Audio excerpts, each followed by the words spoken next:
Olá, professor. Hoje eu vou falar um pouco sobre como utilizar passo a passo esse aplicativo bastante interessante da Google. Possivelmente esse vídeo vai ficar muito grande, então eu vou dividi-lo em partes menores e aí vocês vão acessando de acordo com o que vocês acharem que seja mais importante. Tudo bem? Vamos ao nosso passo a passo.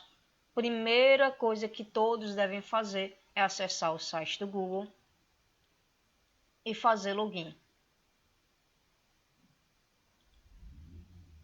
Então já vou colocar meu login, minha senha. Feito o login e a senha, a gente vem nesses quadradinhos aqui no canto superior direito e acessa o Google Drive. Pode ser que o Google Drive esteja lá para baixo, então role a sua barra aqui, porque pode ser que ele esteja lá embaixo. Se você não sabia, essa barra é completamente personalizável e você pode alterar a ordem dos aplicativos Google de acordo com o que você utiliza mais. Então, nos meus aqui, sempre fica o Google Sala de Aula, o Google Drive em primeiro lugar e depois Gmail e YouTube. Então, vamos para o Drive. Vai abrir a sua pasta com seus arquivos. Você vai vir em Novo e Mais. Quando você clica em mais, passa o mouse por cima de mais, vai aparecer formulários Google.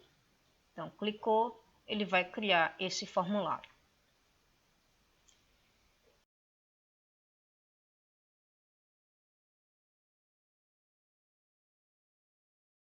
Então, esse primeiro vídeo, essa primeira parte, eu vou falar da configuração desse formulário, ok? Então, a configuração vem nessa engrenagem aqui no canto superior direito. A gente vai ter três abas principais. Eu vou começar com a aba teste, que é aquela que vai criar provas ou atividades pontuadas.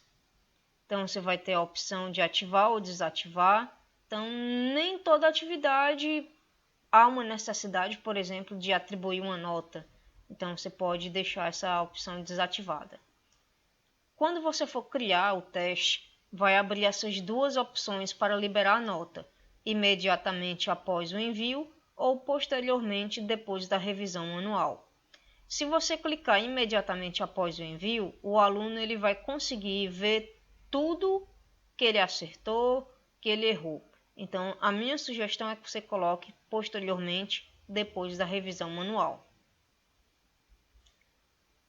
Sugiro também que vocês desmarquem essas opções, porque se vocês deixarem estas partes ativadas, as pessoas vão conseguir ver as perguntas erradas, vão conseguir ver as respostas corretas, ou vão ver os valores que indicam praticamente a mesma coisa, que se ela teve a pontuação, é óbvio que ela acertou a pergunta, ou se ela errou, não vai ter a pontuação. Então deixe tudo desmarcado e coloque aqui posteriormente. Aliás, isso fica a seu critério. Então, minha sugestão é que deixe posteriormente. Na segunda aba, nós vamos ver barra de progresso. Então, ele vai mostrar em quantos por cento esse aluno, esse estudante, essa pessoa está respondendo esse questionário. Embaralhar a ordem das perguntas. Então, você vai colocar aqui a ordem das perguntas de maneira aleatória. A minha sugestão é que quando você coloque embaralhar a ordem das perguntas, você divida o seu formulário em seções. Então vai ter uma seção para o nome, uma seção para a turma, uma seção para as perguntas, por exemplo.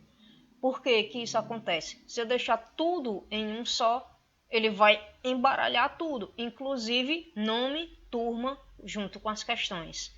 Então pode ser que quando o aluno clique, ao invés do nome estar no topo primeiro, ele vai estar lá por último. A gente não quer que isso aconteça. Então, a gente vai criar seções para utilizar essa opção aqui. Mostrar o link para enviar outra resposta não há necessidade, já que esse aluno vai responder uma única vez. A mensagem de confirmação padrão é essa, sua resposta foi registrada, mas você pode alterar de acordo com a sua necessidade. Por exemplo, posso colocar aqui: sua atividade foi realizada com sucesso. Tá? Eu posso personalizar essa mensagem. Aqui na aba geral, a gente vai ter essas opções aqui. Coletar endereço de e-mail. Quando você ativa isso aqui, o que é que vai acontecer? Vai abrir como se fosse uma nova pergunta no formulário pedindo um e-mail. Então pode ser qualquer e-mail, o estudante, a pessoa vai colocar esse e-mail. Para que eu vou querer coletar esses e-mails? Eu posso coletar esses e-mails para que eu envie o recibo de resposta. É tipo uma confirmação de que a pessoa respondeu. Então ela vai receber no e-mail que ela colocou lá uma cópia das respostas dela. Você pode colocar apenas se a pessoa quiser ou sempre, né, receber esse recibo. Particularmente eu não utilizo isso. Além de fazer essa coleta, existe a opção de fazer login. Para que a gente vai querer que o aluno, a pessoa, faça login? Para que ela esteja limitada a apenas uma resposta. Então, o aluno poderia, por exemplo, fazer várias tentativas da atividade, mas eu não quero isso. Eu quero que a primeira tentativa dele seja a única. Então, eu venho e limito a uma resposta. Veja bem, para que eu limite a uma resposta, os participantes terão que fazer login no Google. Então, ele vai precisar sim ter um e-mail da Google para poder prosseguir e fazer esse formulário. Outras opções. Os participantes podem editar após o envio e ver gráficos de sumário e respostas de texto. Minha sugestão é que você deixe desativado mesmo, porque se você ativar a edição, o aluno pode enviar uma resposta e alterar depois. A gente não quer isso. Ver gráficos de sumário e respostas de texto. Eu também deixo sempre desativado, porque se eu deixar ativado, eles vão conseguir visualizar o que os outros colegas responderam. Então, também não queremos isso.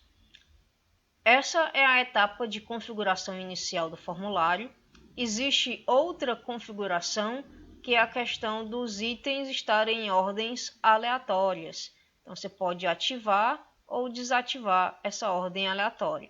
Veja bem que nessa configuração de embaralhar a ordem das perguntas, nós estamos falando de perguntas, ok? E quando a gente vem nessas três bolinhas aqui, eu estou falando de ordenar as opções aleatoriamente da questão em si. Ainda sobre configuração, se a gente estiver utilizando a opção de teste, o que é que nós vamos ter aqui? Essa opção de chave de resposta. Então, a chave de resposta, ela vai ter o seguinte. Eu vou acrescentar outras opções aqui.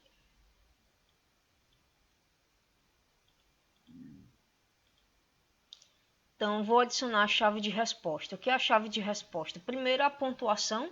Então, ele não vai aceitar decimais, vai ter que colocar o número inteiro. E vai clicar em uma opção que seja o gabarito. Então, já vai ficar aqui, ó, esse verificadozinho aqui, que é a resposta correta.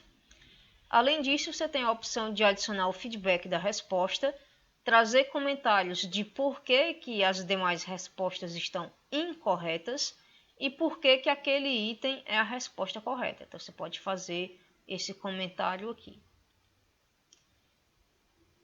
Uma dica importante é, professor, que você não coloque item A.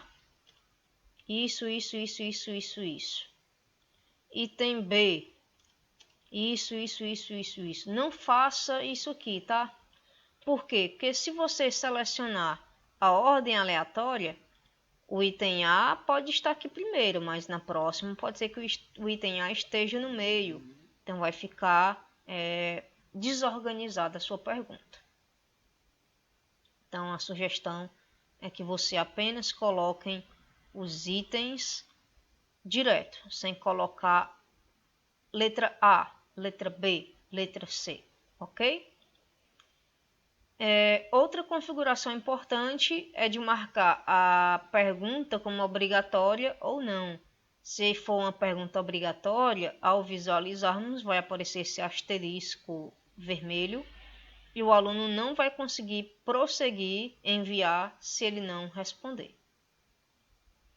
Então, essa é a primeira etapa de configuração. Vamos prosseguir o vídeo com a outra parte, onde nós vamos falar da configuração das sessões. Então, se você vai embaralhar as suas perguntas, é importante que você divida seu formulário em sessões.